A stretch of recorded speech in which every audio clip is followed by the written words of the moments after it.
The Ptolemaic dynasty aimed for a goal beyond simple territorial conquest. They set out to execute the greatest intellectual heist in ancient history, a plan to capture and store every significant thought produced by the human mind. Ptolemy I and his successor, Ptolemy II, realized this vision by establishing the Mausoleum in Alexandria's royal quarter. This wasn't a simple archive. It was a state-funded engine for the era's most brilliant thinkers. Their acquisition policy was aggressive. By royal decree, every ship docking in the harbor had to surrender its books. Scribes copied the texts, returned the duplicates to the owners, and kept the originals for the state. This strategy eventually amassed a collection of up to 700,000 papyrus scrolls. It became a magnet for the ancient world's leading minds, providing the raw data for the work of scholars like Euclid and Archimedes. By the 3rd century BCE, Alexandria had secured a total intellectual monopoly, serving as a physical monument to the heights of human potential. Yet, the archaeological record contains a jarring gap.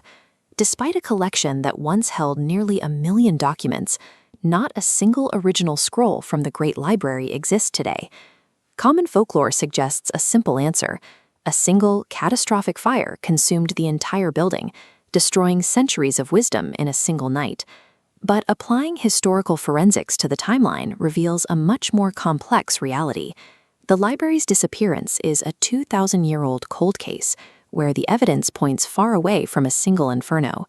We are looking at a crime scene where the public has been blaming the wrong suspects for nearly 2 millennia.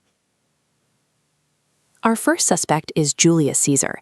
He was present at the scene in 48 BCE, leading a military campaign that brought the Roman Civil War directly into Alexandria's streets. The accusation is that Caesar ordered his troops to burn the Egyptian fleet in the harbor, and the resulting fire supposedly jumped from the docks to the library. We can test this claim by examining the witness testimonies of ancient historians like Livy and Cassius Dio, who noted the specific reach of the flames. The geography provides Caesar's alibi. The fire did destroy 40,000 newly acquired books stored in warehouses right on the docks.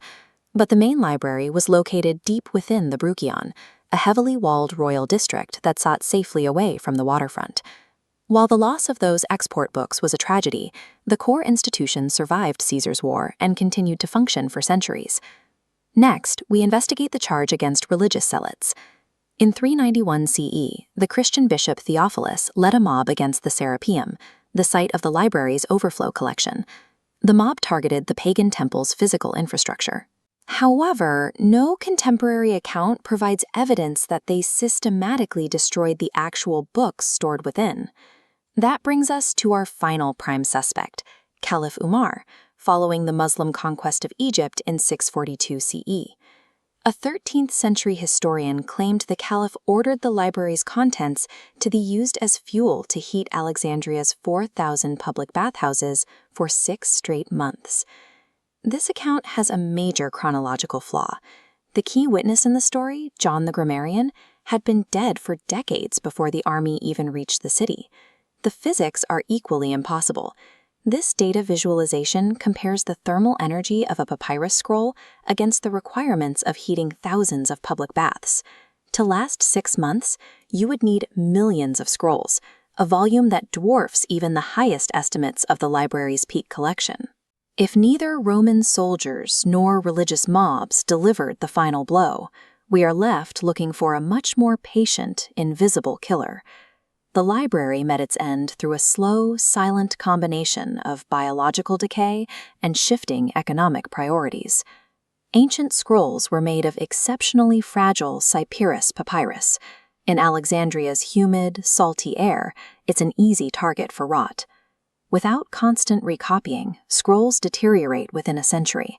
This archive required a massive, permanent budget just to keep the collection from turning to dust. But that budget vanished in 145 BCE.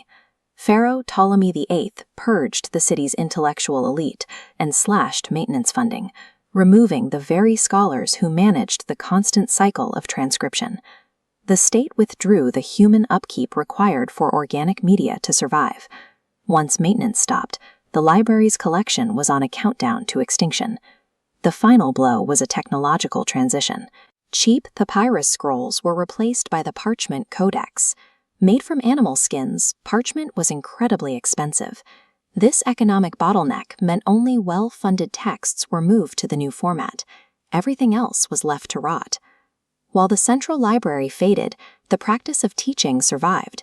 These ruins at Qam al-Dikka proved that scholars continued to work in smaller, decentralized civic universities for centuries after the royal quarter collapsed.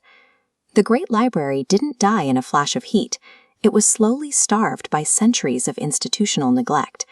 As the evidence shows, an unburned building full of decaying books was the library's true and inevitable fate once society stopped paying for its maintenance. A moment of wonder. This failure to navigate a change in physical media serves as a warning. Knowledge only survives if a society actively chooses to pay the cost of moving it forward. As we migrate our own civilization into digital formats, we have to ask, which parts of our memory are we choosing to let rot?